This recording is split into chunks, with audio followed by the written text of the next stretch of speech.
Hey, it's Crafty here. Welcome to the Are You Past the Beginner Stage series. This is the video 1 on guitar, so let's find out. Are you past the beginner stage on guitar?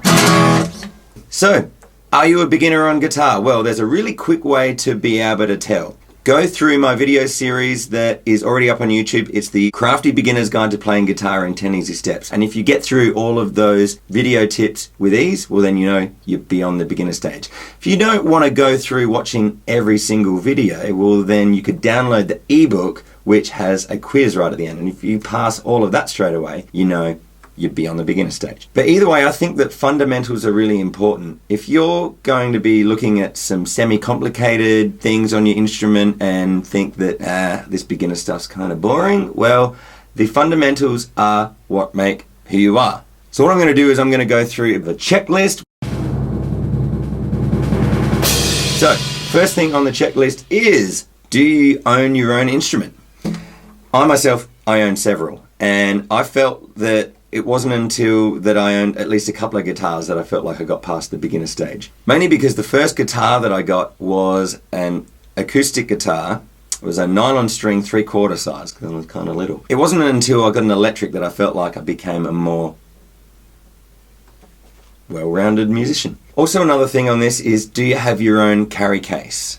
Because there's nothing like carrying a guitar around except might get knocked around and so forth. You want to be able to have a carry case, even if it's just a soft case, so that you can carry it around in transit and it'll be somewhat safer, somewhat more protected. Also, another thing on that just quickly is, do you have an amplifier? It's not really necessary if you're an acoustic player, but if you're an electric guitarist that doesn't have an amp, well then I would say that you're still in the beginner stage.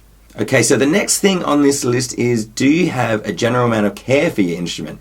Do you change the strings kind of regularly? Do you have a rag just to be able to wipe it down so it doesn't get fully dusty? Do you have a screwdriver handy just in your case so that if you just need to do quick little adjustments every so often, that are they there to be able to do straight away? So if you don't have anything like that in the works, then you're still in the beginner stage. Next on the list is, do you know the parts of the guitar? Do you actually know the instrument? Do you know what all of the things are called? Do you know different types of guitars?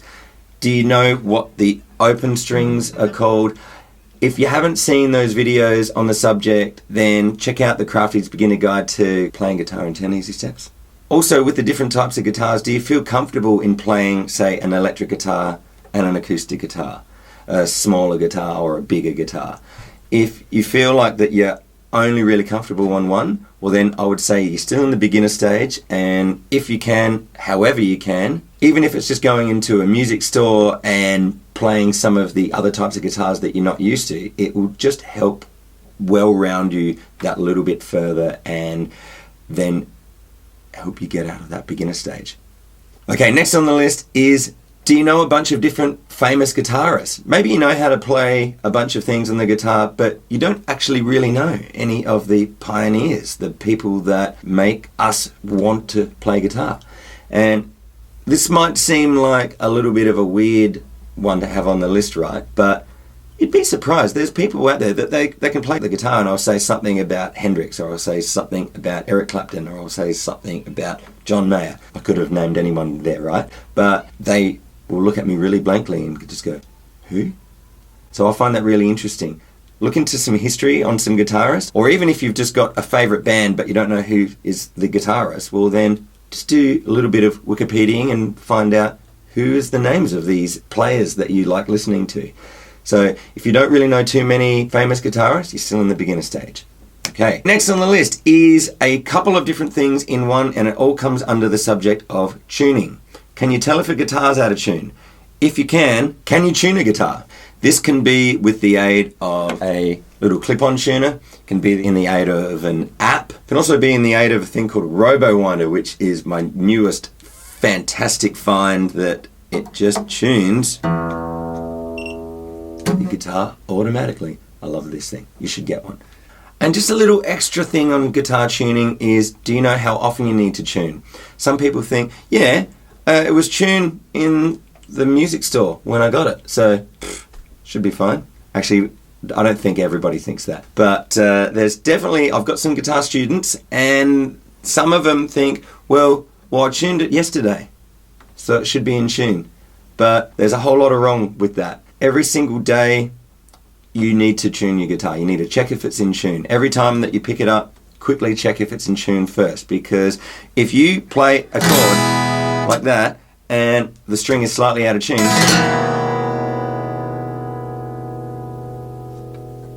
no matter how good you play it, it's not going to sound right. So make sure you're in tune. Okay, next on the list is, do you have a bunch of warm-up techniques that you do? Perhaps you know what they are and you don't do them. That would mean that you're in the beginner stage, because it's really important that you just warm up the muscles, the body parts that are going to be doing the activity, to make sure that they're optimum, ready for action, right? So perhaps you didn't know that there was a bunch of warm-up exercises. In the Beginner's Guide to Guitar series, I go through a bunch of them. Just really quickly now, what I'll say is it's making sure that you're just using all of your fingers and playing around the fretboard.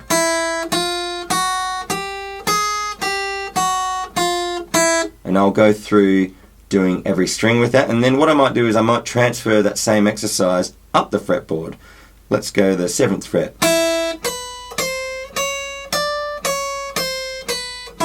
And the next string. The more you do it, the faster you can get.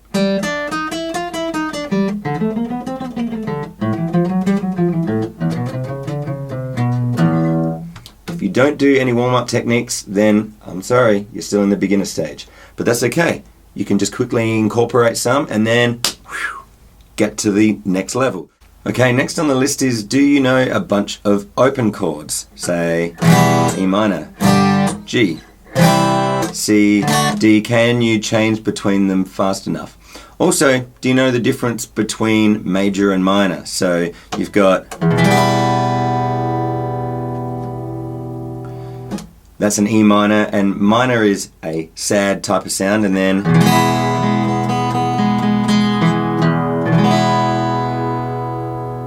that's a more happier one. It's really hard to put your facial muscles around the wrong way with that. That just doesn't work. Okay, next on the list is, can you strum the guitar in a bunch of different ways? So for instance, if I'm going to play, let's say, a C chord to a G chord, 2, 4, 2, 3, 4, 2, 4. If you can only do, say, just that, or maybe just,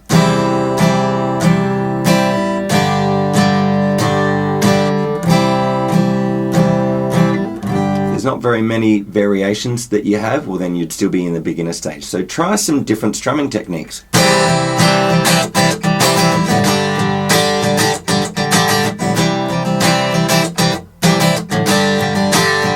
Or this one.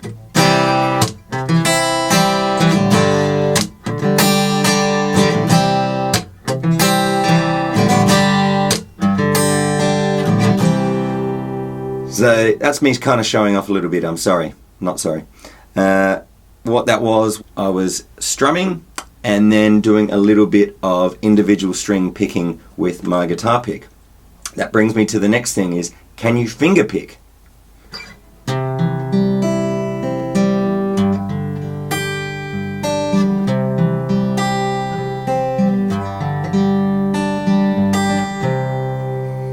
You don't have to be able to do something as complicated as that necessarily, but the idea is that you don't only play with a pick, or perhaps you only finger pick and only strum with your fingers and that you don't use a pick. If that's the case, then you're still in the beginner stage, because the idea is to be a well-rounded guitarist as possible, and with that mentality being able to incorporate a few different techniques. Okay, so if you can only do one of those, then you're still in the beginner stage.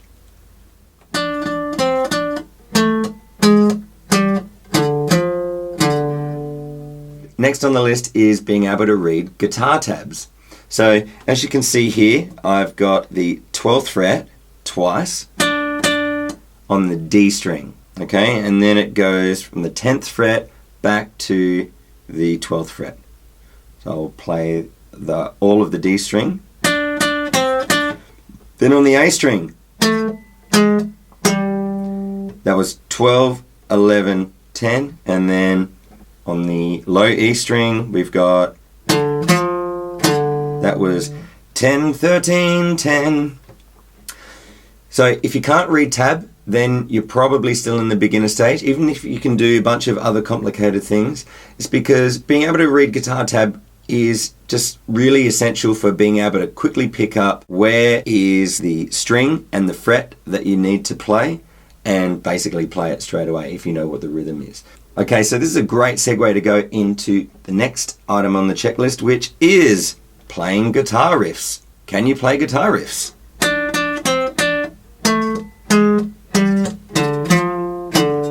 That is a song called Sunshine of Your Love, and it's a pretty classic guitar riff. You'd need to be able to play something, probably at least Smoke on the Water, because at least in my existence as a young up-and-coming guitarist, I had a bunch of people say, so you can play guitar, eh?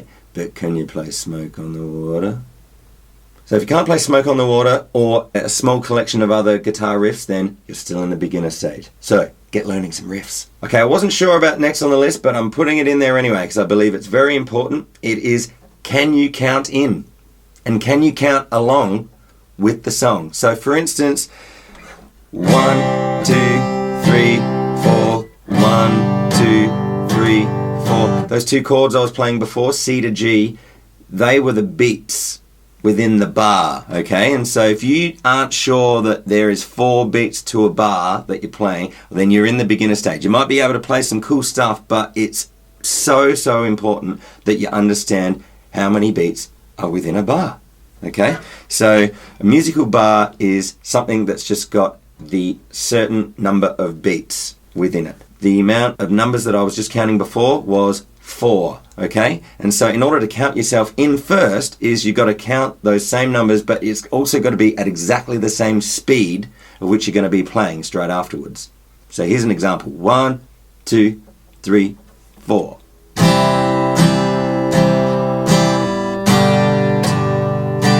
Like I said, count along. 1, 2, 3, 1, 2, 3, 4, 1. Now, of course, some of you might be watching this thinking, but that's easy. Why do I need to count along if what I'm playing is the beats? Well, that's correct. But if you start getting into something a bit more complex, like 1, 2, 3, 4,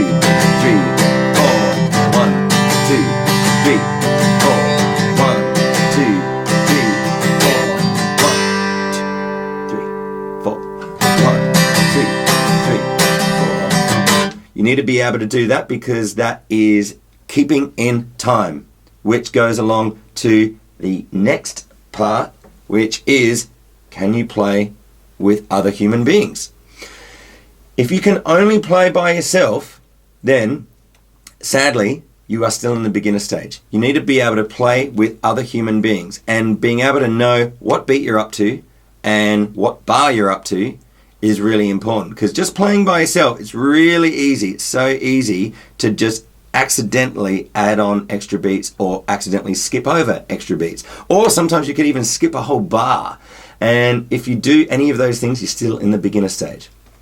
Okay, so we're almost through this checklist, but there's a few more to go. This one is, can you actually play an entire song?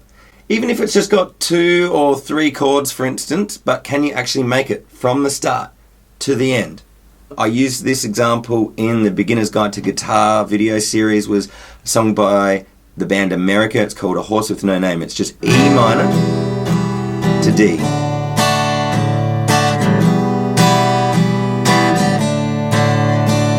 It's that for about 4 minutes or so. Now, some of you might think, oh, it's pretty easy. But can you actually play along? Because it might be pretty easy just to do for a few seconds, maybe for a minute or so, but then you might start thinking about, what am I going to eat for lunch? And, oh crap, what chord was I up to? Okay, so being able to play entire songs means that you are past the beginner stage. Can you play entire songs? If not, well then practice some that, even if they're just the same chords the whole way through, you have to be able to play it all the way to the end. Alright, so next on the list is, can you play a 12-bar blues? There's a video in the Beginner's Guide to Guitar where I talk about the open chords version. That was the chords G, C, and D. And gee, I wonder how many bars that goes for. Yeah, 12. So there's 12 of those bars that you need to be able to stay in time and play over and over again. Usually a 12-bar blues will just keep repeating that same chord progression. Now, there's another way of playing it on guitar as well. It's you can do it in a lot of different keys, which is a collection of different chords, right? But a popular way on guitar is in the key of A, which is kind of like this. And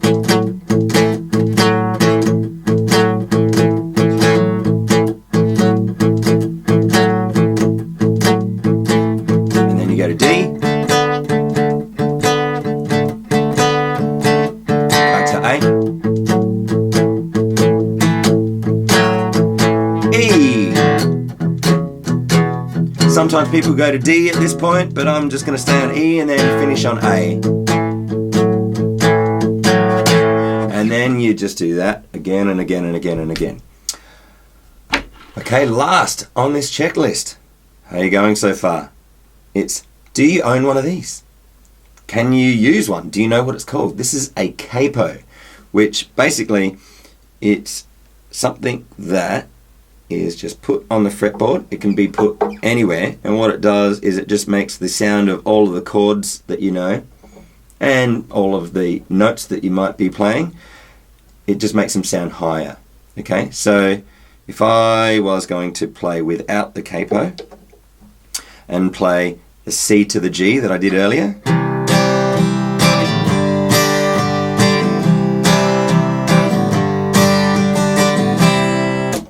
I'm going to put the capo on the 3rd fret. I could put it anywhere, as I said before, within reason. Doesn't go too high after a while. But yeah, so this is what it sounds like with the capo on.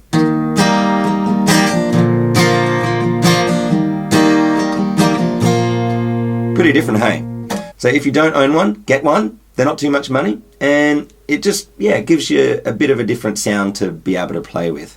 And it also helps singing as well, which I'll get to that in the singing video of this series. Okay, that's it. How did you do? Did you tick every box? If you did, well then, well done. If you did and you think, this is just a bit of a waste of time watching all of this, I'm awesome, well then, like I said before, it's a really important thing to be able to make sure that you are super solid with your fundamentals. Having any missing pieces of the puzzle will just come back to haunt you. If there are a few things that you've just completely learnt for the first time, well then make sure that you don't bombard yourself with too many new facets. Also, if you are a bit down on yourself because, I thought I was above the beginner stage, think of it like this. This is a positive, awesome thing that you have now. Yay, a checklist of the missing pieces of the puzzle that I didn't know that I had that won't actually come back to haunt you if you focus and practice them and get them down so that they're just a part of your playing ability. So if you did tick everything and you are completely past the beginner stage, well then, well done. High five! But before you just think, well, that's it, I'm awesome, I'm just gonna sit back now. I've got a next level video of a bunch of extra checklist type things to go through to be able to test how much further can I get from the beginner stages. So watch that video. But how did I do? Did I forget anything? If there was anything that I forgot that should have been in this list, well then let me know in the comments below. And one other thing that I'm going to tell you about before you go is something that I'm just going to give to you for free. It's an ebook which is called, actually, How Good Are You? You need to be able to have a really good indicator of how are you going on your musical journey. I think that this is something that we all have to take a look at every so often. We have to think, well, what stage are we actually at? And there's a bunch of different ways that I go through in the book which makes you be able to analyze how good am I in comparison to other people or just with the particular goals that you have. So, download the ebook. I hope you enjoyed it. I hope you get a lot out of it. Check out the other videos in this series as well. Are you past the beginner stage or not on bass, drums, vocals, keyboard, all of those things? So check out those videos as well. It's been fun. My name's Crafty. I will see you soon. Keep practicing.